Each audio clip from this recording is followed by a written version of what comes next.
Coach, where have you seen the most growth from a guy like Amelio, who obviously has a lot more opportunities here this fall? Yeah, that's the one thing is the opportunities. He's gotten, I mean, it's probably close to 400, 500 reps, in this camp, which, again, you can always kind of get it from the film and watch it, but when you're out there getting reps, it just helps you.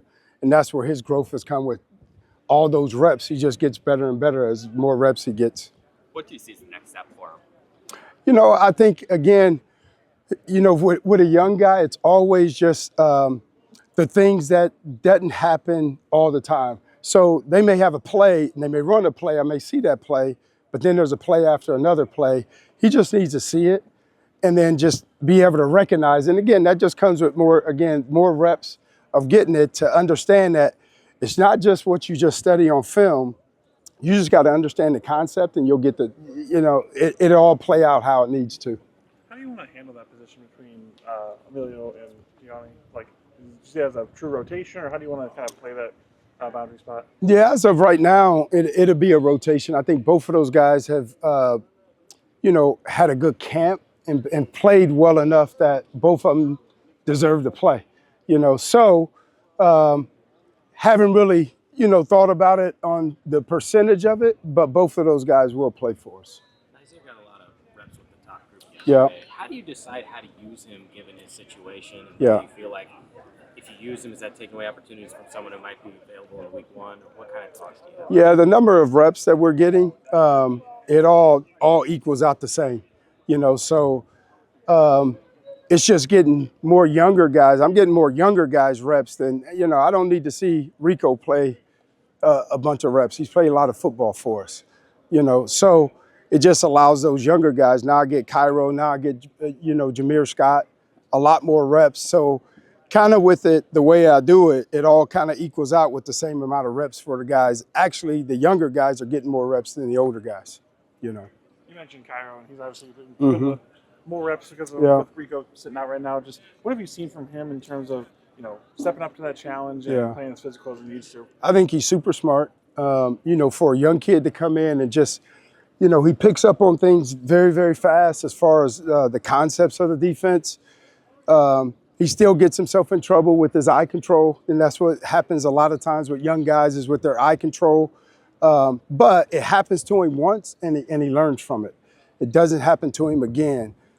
So very, very pleased with just how mature, he is as far as, learning, knowing that he's going to make mistakes, but he corrects the mistakes very, very well.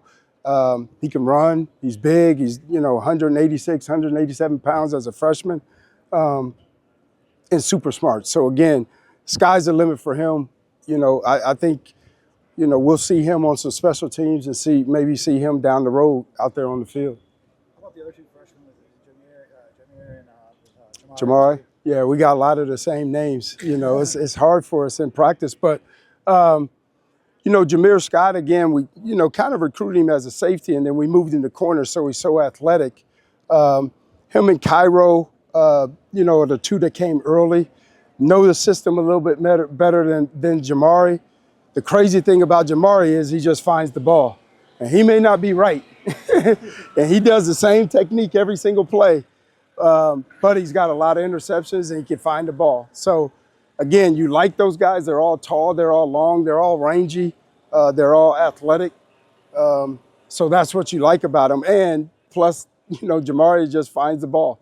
He may not be right, but he finds the ball and he catches the ball. So he's got good ball skills. True freshman corners tend to struggle tackling at this level, at least early, until their body really develops. Yeah. Is there anything you can do in fall camp to help prepare these guys for what they're going to see in the Big Ten, even though, like I said, their bodies might not be ready for that? Yeah, there's you guys can't see. You see that number 7 right there?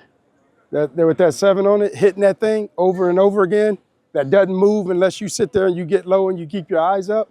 You hit that thing 1,000 times, because again, a lot of young people, a lot of people sit there and they duck their head because they can get away with that.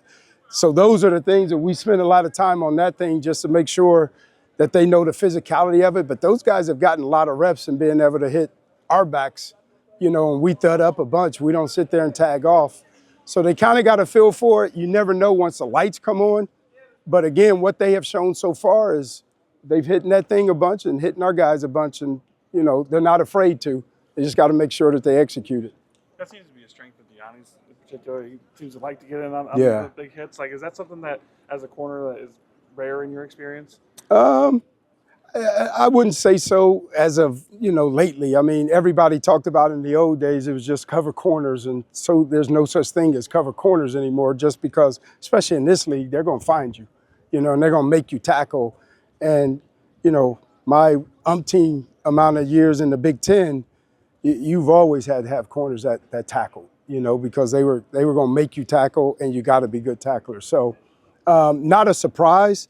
But I do like it. I do like his physicality, and I do like the rest of the guys' physicality, because you see one guy doing it in the room and everybody tries to do it, and try to match up to that standard, which we're going to need it. We didn't tackle as well last year, especially on the crack replaces that we needed to, and we got a ton of it in this camp. So hopefully, though, there will be improvement in it. Follow up on Nazer, is part of the calculus in using him to keep him ready just in case at a certain point of the season? Always, yeah, always. Just again, it's almost treated like an injury, but just always getting reps just to get him, keep him engaged and keep him ready. But the kid has been awesome. He goes down on scout team also too. You just love the kid. So with Latimer, I know he's been in the slot. Yeah. But has there been any thoughts of, just in case something happens, where he could go outside at all? When he first got here, he practiced that corner, a bunch. Not right now, just because that nickel spot is so important for us. Down the road, he's got some reps in the bank. But it'd probably take a couple more injuries for us to move him. Given Rico's experience, what he's put on tape here the last couple of years, would you expect quarterbacks to want to challenge the other side? And is that a conversation you've had with Dione or Amelio about what they can face this year? Yeah, I don't know if they will attack the other side, just because I'm sure Rico, 2 years ago, he had a great year. Last year wasn't the year that he wanted, and he still got challenged. I don't know if they're going to go away from him, but usually that boundary side anyway gets a lot more work and a lot more action at them. So those guys got to be prepared for the ball to come their way. They got to be prepared to tackle. And things like that. So it's just the nature of that boundary corner position, not necessarily Rico, not taking anything away from Rico, but just naturally with that boundary position, they're going to get more action anyway. You mentioned he didn't have the year that he wanted last year. What did you talk to him about needing to improve once he made that decision to come back, other than physically getting stronger? Yeah, and he did that, and I think that was a big part of his tackling. Again, I told you guys before, is one of the guys, Jamar Fletcher, that talked to him. And, Jamar is a small guy, of stature, but he was just like, man, you gotta, as a small dude, you gotta be able to tackle. If you want to go to the next level, you gotta be physical, you gotta be tackling. So that was the one thing that, we challenged Rico on, change his body, which he did. And you can see him being more physical in this camp, and tackling, block destruction. But those are the little things. He knows the defense back, and he can do it in his sleep. Now it's really about fine-tuning the break foot, drive foot, your eye control, your pad level, like little things. And those are the things that I challenge on him every day. You're mentioning Amelio getting reps. Kind of what did you see from him last year when he wasn't necessarily getting those opportunities to kind of be ready for this opportunity this year? Yeah, I think, again, just the physicality of the game, He is now 180, a little bit over 180 pounds. Before, he was just teetering around that 170. It's just hard to sit there and do it at this level.